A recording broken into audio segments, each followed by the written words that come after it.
Hello, hello, hello. Leslie Denman here, Creative Experience Officer at Bold Faith Candle, here with part 4 of things you should know before starting your candle business. A quick recap, and if you haven't watched these, go back and watch them. Part 1 was all about the why. Part 2 was about your target market and your messaging. Part 3 was about the vessels, and we are up to part 4 where we're talking about waxes. Now, I have to tell you that there are some things that you must know when you are getting started when it comes to choosing waxes. Just like vessels, there are quite a few waxes out there.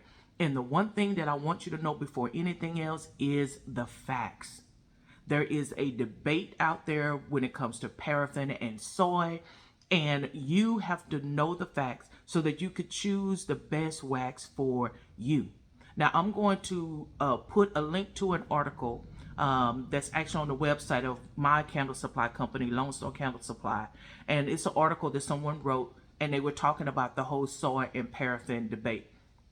And the one thing that really saddens me is when I see individuals sharing marketing language that it's come from their supplier in regards to soy, where they're kind of bashing paraffin and not realizing that that supplier is just using marketing language. And you really would need to know the facts and know the questions to ask them so that you could get the true facts about the wax that you're using in soy, because all waxes and certain soys go through a process, and there are some certain soys, depending on the process, can emit some certain chemicals into the air. So you need to know that. And here's the reason why you need to know that: because individuals who are interested in your candle may know the facts. And so when you are just sharing marketing language, you're sharing with them that you really don't know the fact, that you're kind of ignorant in that area. And not in a bad way. Ignorance just means you don't know. So I want you to know the facts. The second thing I want you to consider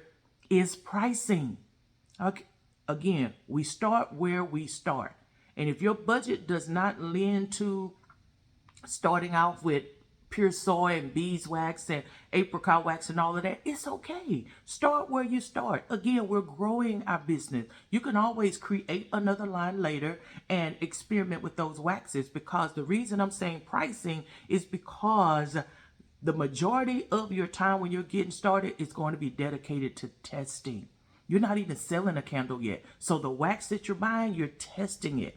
And some people could test for a month. Some people could test for 6 months. Some people test for a year, because they're really serious about producing a quality candle. So again, there are no right and wrong answers. It's about doing what works best for you. There are some people who have a true luxury brand and it lends to the higher end wax. There are some people who are really concerned about the environment, and that lends to a certain type of wax. And then there are some people who just really don't matter, but they are conscious of the environment. They don't want to harm it if they can't help it. They certainly don't want to harm it. And I'm kind of in between. Like, I look for other ways to make my experience eco-friendly. But I know that talking to my target audience, the one thing that's important to them is a great smelling candle. And my wax, IGI 6006, is known for having a great hot throw. So it's a paraffin soy blend, lending more towards the paraffin side, but then there is some soy in it. And when I first started, I heard people were adding, I bought some 464 and I was adding certain amounts in it. But then it just was an extra step, because once I started working and creating my process, I realized, and talking to my target audience, I actually made some with the 464 and some that were straight 6006, and really there was no difference. So I was like, why add an extra step? I could just go straight to 6006 and save that expense of 464. And I put 464 more in my wax melts, because 6006 is very, very soft. And so, again, you learn this when you get with the wax and really test and get familiar and know that wax inside and out. So another thing you need to know when you are starting a candle business when it comes to wax is the cost of the shipping and handling. You have the price of the wax, and then you have the shipping and handling, and we know that wax is heavy. And so you need to take that into consideration if you're not in a city or in close proximity to a candle supply company. And then you want to look at the melt points of wax. I'm in Texas, and so gets very hot in Texas. And so my waxes have to have a higher melt point so that I'm comfortable shipping it out, that they will get a complete candle and not a melted. Again, I'm very concerned about producing a very nice, beautiful candle. And speaking of shipping and handling and weight, when it comes to certain waxes, the slab is different. The weight, some weights, like my slab weight is 10 pounds for a slab. Some waxes, their slab is really half a slab, 3 to 5 pounds, for about the same price.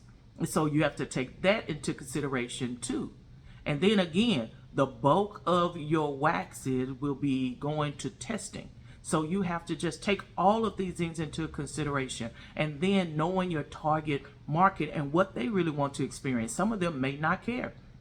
And if you have one or two that care, then you have to weigh the options of that as well. So when it comes to waxes, that's what you need to know. You need to know the facts. You need to know the pricing, and how much you get for that price. You need to know shipping and handling and how quickly you can get it, because I've been in certain groups where there's certain waxes that have been out of stock for a while, and that certainly could put a damper on your business.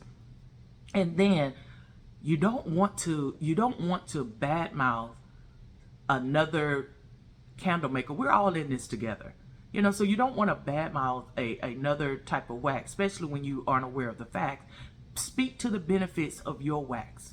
All right, speak, because again, it's more than just a candle. It is an experience. It is your story. Focus on that, because here's what can happen if you are in using soy or some of those other waxes, and then something happens and there's a shortage, then you may have to switch to another type of wax just to get you over. And you don't want to appear hypocritical, because now you may have to use a blend because your normal wax is out and you need to produce and fulfill these orders. So that's why it's good to just speak to the benefits of what you're doing, but not at the detriment of those who are not using the same type of wax. So know your facts. And again, read the article that I'm going to include in the description section, so that you're knowledgeable. And remember, it's all about your story. Create an experience for your customers so that they can become raving fans. So that's what I think you should really know when it comes to starting a candle business and selecting your wax. The most important thing, know the facts. There is no right and wrong. Do what is best for you, your bottom line, and your target market. So I hope you've had some aha moments, some things that make you really think about it. Leave some comments and hit that subscribe button so you can get to part 5. And until our next conversation, stay bold, stay beautiful, and stay blessed. Bye-bye.